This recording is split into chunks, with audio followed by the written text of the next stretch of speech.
మా latest videos కోసం మా ఈ తెలుగు న్యూస్ ఛానల్ సబ్స్క్రైబ్ చేసి గంట సింబల్ యాక్టివేట్ చేసుకోండి. ఈ నెల 29న భాద్రపద పౌర్ణమి రాబోతోంది. భాద్రపద పౌర్ణమికి మహాలయ పౌర్ణమి అని పేరుంది. ఈ పౌర్ణమి సామాన్యమైనది కాదు, చాలా శక్తివంతమైనది. భాద్రపద మాసంలో వచ్చే పౌర్ణమిని మహాలయ పౌర్ణమి అంటారు.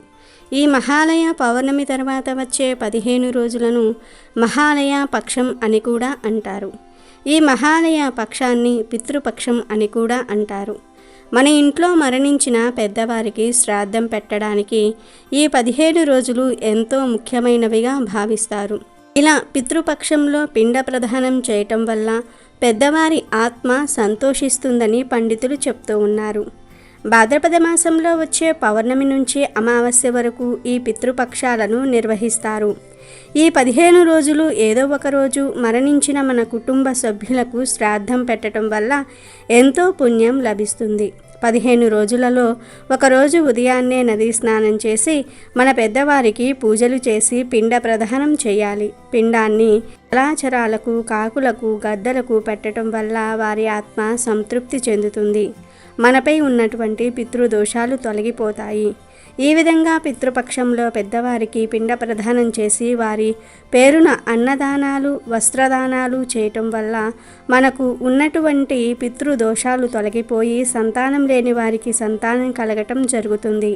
అందుకే ఈ మహాలయ పక్షంలో మన పూర్వీకులను, పెద్దవారిని స్మరించుకోవటం ఎంతో శుభసూచకం అని శాస్త్రాలు తెలియజేస్తూ ఉన్నాయి. అయితే ఈరోజు లక్ష్మీ స్వరూపమైనటువంటి గోవు కనిపిస్తే ఈ ఒక్క మాట అనండి చాలు, 7 తరాలకు సరిపడా ధనం వస్తుంది, సకల దేవతల అనుగ్రహం లభిస్తుంది, ఎలాంటి కోరికలైనా సరే నెరవేరిపోతాయి, ఆటంకాలు తొలగిపోతాయి, మీకు లక్ష్మీ కుబేర యోగం పడుతుంది, మీ ఇంట్లో ఉన్న దరిద్రము, అప్పులు, కష్టాలు, బాధలన్నీ కూడా తొలగిపోయి ఐశ్వర్యవంతులు అవుతారు. మరి అత్యంత శక్తివంతమైన మహాలయ పౌర్ణమి రోజు గోవు కనిపిస్తే ఏం చేయాలి అనే విషయాన్ని ఇప్పుడు మనం ఈ వీడియోలో వివరంగా తెలుసుకుందాం. ఫ్రెండ్స్, ఫస్ట్ అయితే ఈ వీడియోకి ఒక లైక్ కొట్టి మా ఛానల్ని సబ్స్క్రైబ్ చేసుకొని మాకు సపోర్ట్ చేయండి. మా ఈ తెలుగు న్యూస్ ఛానల్ సబ్స్క్రైబ్ చేసుకున్నట్లే మంచి డిస్కౌంట్స్, డీల్స్ వచ్చే మా టెలిగ్రామ్ ఛానల్ లింక్ కింద డిస్క్రిప్షన్లో ఉంది, సబ్స్క్రైబ్ చేసుకోండి. భాద్రపద మాసంలోని కృష్ణపక్షం పితృదేవతలకు అత్యంత ఇష్టమైన కాలం కాబట్టి దీనికి పితృపక్షం అని పేరు. ఈ పక్షానికే మహాలయ పక్షం అని కూడా పేరు. ఈ పక్షం ముగిసే వరకు ప్రతిరోజు పితృదేవతలకు తర్పణ, శ్రాద్ధ విధులను నిర్వహించాలి. కుదరని పక్షంలో తమ పితృదేవతలు ఏ తిథి నాడు మృతి చెందారో ఈ పక్షంలో వచ్చే అదే తిథి నాడు శ్రాద్ధం నిర్వర్తించాలి. ఈ పక్షమంతా చేయలేని వారు ఒక్క మహాలయ అమావాస్యకైనా సరే చేసి తీరాలి. ఇలా చేయటం వలన పితృదోషాలు పోతాయి. పితృదోషం అంటే ఒక శాపం. గత జన్మలో ఎవరైనా వృద్ధులకు కానీ, తల్లిదండ్రులకు కానీ కష్టం కలిగించి ఉంటే, లేదా ఒక వ్యక్తికి తీవ్రమైన అనారోగ్య సమస్యలు, కష్టాలు కలుగుతూ ఉంటే దానికి కారణం ఆ వ్యక్తి యొక్క తల్లిదండ్రులు లేదా పూర్వీకుల చేత చేయబడిన దోషాలే కారణమవుతాయి.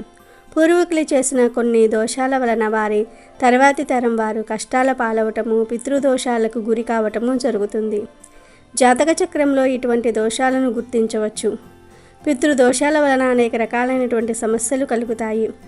ఉదాహరణకు ముఖ్యమైన పనులు పూర్తి కాకముందే ఆటంకాలు, వైఫల్యాలు ఎదుర్కోవటం, గౌరవ ప్రతిష్టలకు భంగం కలగటం, కుటుంబంలో స్త్రీకి చిన్న వయసులో వైధవ్యం ప్రాప్తించటము, కుటుంబంలోని వ్యక్తికి మానసిక స్థితి సమతుల్యత లేకుండా ఉండటము, ముఖ్యంగా సంతాన భాగ్యం లేకపోవటము, పుట్టిన సంతానం జీవించలేకపోవటము, సంతానం వలన తీవ్ర సమస్యలు కలగటము వంటివి పితృదోషం వలన వస్తాయని ప్రతి మనిషి తన జీవితంలో పితృరుణం తీర్చుకోవాలి. దీని వలన పితృలు తృప్తి చెందుతారు, వారికి ముక్తి లభిస్తుంది. తమ సంతానం పితృరుణం తీర్చకపోతే పితృలకు ముక్తి కూడా లభించదు. భాద్రపద మాసంలోని కృష్ణపక్షాన్ని మహాలయ పక్షం అంటారు. అంటే పౌర్ణమి తర్వాత వచ్చే 15 రోజులను మహాలయ పక్షం అంటారు. మహా అంటే గొప్ప, లయం అంటే వినాశనం. మహాలయం అంటే గొప్ప వినాశనం అని అర్థం. అదే మరణస్థితి. మరణించిన వారు పితృలోకం చేరుతారు కనుక దీనిని పితృపక్షం అని కూడా అంటారు. ఉత్తమ కాలమైన ఉత్తరాయణం దేవతల కాలం, దక్షిణాయనం పితృకాలం. ఈ పక్షంలో ప్రతిరోజు శ్రాద్ధ కర్మలు చేయాలని, కనీసం ఒక్కరోజైనా సరే చేయాలని స్కాంద పురాణంలోని నాగఖండం చెప్తోంది. పితృరుణం నుండి విముక్తి పొందటం చాలా కష్టం. పిల్లల కోసం తల్లిదండ్రులు ఎంతగానో తపిస్తూ ఉంటారు. ఎంతగా తపిస్తారో ఎవ్వరూ మాటల్లో చెప్పలేరు. వాళ్ళు మిమ్మల్ని అంతగా ప్రేమిస్తారు కాబట్టి శ్రాద్ధ కర్మలు చేయటం పిల్లలు తప్పనిసరి విధి. మహాలయ పక్షంలో పితరులు తమ పౌత్రార్థుల దగ్గరకు వస్తారు. శ్రాద్ధ కర్మలు చేస్తే దీవిస్తారని, చేయకపోతే శపిస్తారని పురాణాలు ఘోషిస్తూ ఉన్నాయి. ఇక ఈ పౌర్ణమి రోజు ఏ సమయంలో అయినా సరే గోమాత కనిపిస్తే ఈ ఒక్క మాట అంటే చాలు, తరతరాలకు తరగని ఐశ్వర్యం వస్తుందని శాస్త్రాలు చెప్తూ ఉన్నాయి. గోవు పవిత్రతకు మరియు శుభానికి చిహ్నం. గోవు యొక్క పాలు, మూత్రము మరియు పేడ ఎంతో పవిత్రమైనవి.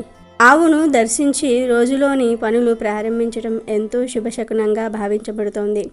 ప్రాచీన పవిత్ర భారతీయ సంస్కృతి సంపదలకు ప్రతీక గోమాత. భారతీయులకు అనాది నుంచి ఆరాధ్య దేవత. మానవ జాతికి ఆవు కన్నా మిన్నగా ఉపకారం చేసే జంతువు మరియొకటి లేదు. గోమాతను దైవ స్వరూపంగా అందరూ భావిస్తారు. ఆవును గోమాతగా వర్ణించడానికి పురాణాలలో కొన్ని కథలు కూడా ఉన్నాయి.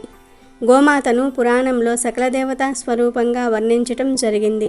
అలాంటి గోమాతను పూజించటం వల్ల సకల పాపాలు పోతాయి.